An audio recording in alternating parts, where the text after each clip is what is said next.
کیا آپ نے کبھی سوچا ہے کہ کالا جادو کیا ہے؟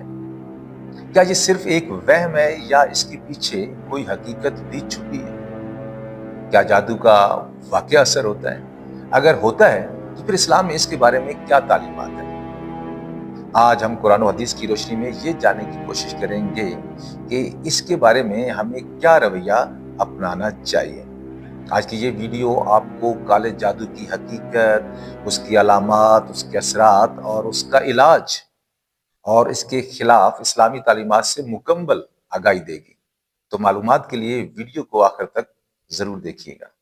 سنسکرت زبان کے اسم کالا کے بعد فارسی کا اسم جادو ملنے سے کالا جادو بنتا ہے۔ کالا جادو کیا ہے؟ کالا جادو ایک ایسا عمل ہے جو شر اور نقصان پہنچانے کے لیے کیا جاتا ہے۔ کالے جادو کی مختلف اقسام ہیں، جیسے کہ تعویذات، منتر اور کچھ مخصوص رسومات۔ بہرحال کالے جادو کا مقصد ایک ہی ہے: لوگوں کو نقصان پہنچانا، لوگوں کو ترقی سے روکنا، لوگوں کے رشتوں میں درار ڈالنا۔ جادو کی تاریخ ایسی پرانی ہے جیسا کہ انسانی تاریخ پرانی ہے۔ جادو کا تصور صدیوں سے مختلف ثقافتوں، مذاہب اور معاشروں میں موجود رہا ہے۔ قدیم مصر، یونان، روم میں جادو کا تصور عام تھا۔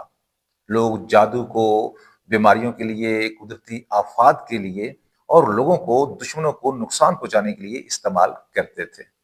یونان قرون وسطیٰ کے دور میں یورپ میں جادوگرنیوں کے خلاف مہم چلائی گئی۔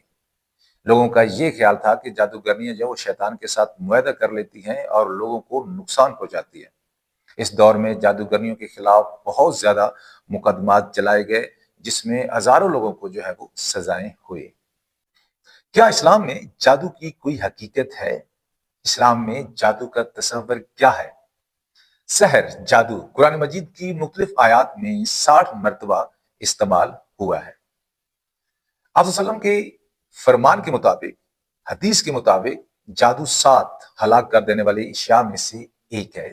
قرآن مجید میں سورۃ بقرہ کی آیت نمبر 102 میں اللہ پاک فرماتے ہیں: جادوگر، جادو سیکھنے والوں کے لیے آخرت میں کوئی فائدہ نہیں ہوگا۔ جادو کا اثر حقیقی ہوتا ہے، لیکن اللہ پاک کی مرضی کے بغیر یہ ممکن نہیں ہو سکتا۔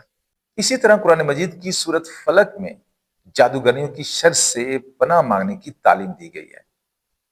جادو کے اثرات سے بچنے کے لیے اللہ تعالیٰ سے پناہ مانگنی چاہیے۔ اسی طرح قرآن مجید کی سورۃ الاعراف میں حضرت موسیٰ علیہ السلام کا واقعہ بیان کیا گیا ہے، جہاں فرعون کے جادوگروں نے جادو کیا اور اللہ پاک نے اس کو باطل کر دیا۔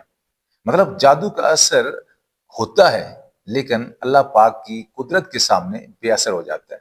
قرآن مجید میں جادو کو جو ہے وہ ایک شیطانی عمل قرار دیا گیا اور اس کی شدید مذمت کی گئی ہے۔ صحیح بخاری کی حدیث کے مطابق نبی پاک صلی اللہ علیہ وسلم فرماتے ہیں: جادو کرنا، جادو سیکھنا اور جادو پر یقین رکھنا کفر کے قریب لے جاتا ہے۔ تو اس حدیث سے ہمیں پتہ چلتا ہے کہ جادو کا تعلق کفر اور شرک سے ہے، تو بینگ مسلم ہمیں اس سے دور رہنا چاہیے۔ اس طرح صحیح مسلم کی ایک حدیث کے مطابق نبی پاک صلی اللہ علیہ وسلم نے فرمایا کہ جادو کا اثر ہوتا ہے، لیکن ہمیں اللہ پاک پر بھروسہ رکھنا چاہیے۔ اگر آپ پہ جادو ہو جائے تو اس کی بے شمار علامات ہیں، جیسے کہ نیند کا نہ آنا۔ اگر نیند آ جائے تو نیند میں ڈراؤنے خواب آنا، ہر وقت دماغ پہ منفی تھاٹس، منفی سوچوں کا حاوی رہنا، اس طرح ڈر، خوف، بے چینی، ڈپریشن، بغیر کسی وجہ کے رشتوں میں دراڑیں، نفرتیں، تناؤ، ہر وقت تنازعات کا شکار رہنا، بغیر کسی وجہ کے جو ہے وہ کمزوری آنا جسم میں، اس طرح مذہب سے دوری، تلاوت میں دل نہ لگنا، نماز نہ پڑھنے کو دل کرنا، اس کی بے شمار علامات ہیں۔ ان علامات کے ساتھ ایک بات ضرور یاد رکھیں کہ یہ علامات بعض دفعہ نفسیاتی، جسمانی اور معاشرتی مسائل کی وجہ سے بھی ہو سکتی ہیں، تو اس لیے بہتر ہے کہ اس سے پہلے کسی اچھے سے ڈاکٹر کو چیک کروائیں تاکہ درست تشخیص ہو سکے اور علاج ممکن ہو سکے۔ اگر آپ کے اوپر جادو ہو جائے تو اس کے علاج کیسے ممکن ہے؟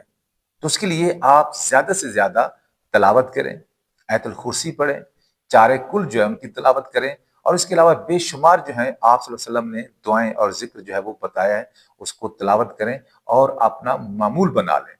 یاد رکھیں، جادو کے علاج اللہ پاک کے بتائے ہوئے طریقوں سے ہی ممکن ہے، اور آپ جادو سے بچ سکتے ہیں. انشاءاللہ نیکسٹ ٹائم کسی اچھی سی ویڈیو میں ملیں گے. اللہ حافظ.